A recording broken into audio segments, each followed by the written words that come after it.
Alright, so I'm going to talk about what it seems like nobody else wants to bring up or talk about when it comes to the Eagles head coach Nick Sirianni. Now, we know about the Eagles' offensive struggles this year, but also in 2024, 2023, 2021.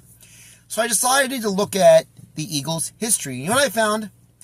There's only one time in the Nick Sirianni era that the Eagles have brought in an experienced offensive coach who is not a FON, friend of Nick. And that was Kellen Moore. And then he brought Doug Nussmeier to be the quarterback coach. And what happened? Oh, the Eagles won the Super Bowl. See, the problem with the Eagles is not Jalen Hurts. It's the fact that Nick Sirianni is more interested in being comfortable with his friends.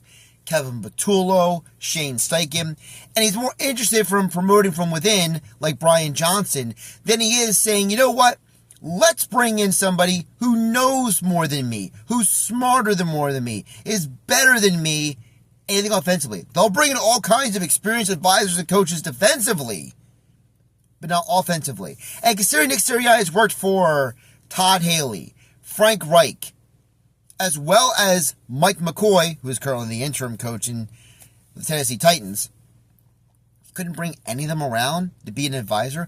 Why is there no experienced veteran coach on the Eagles coaching staff?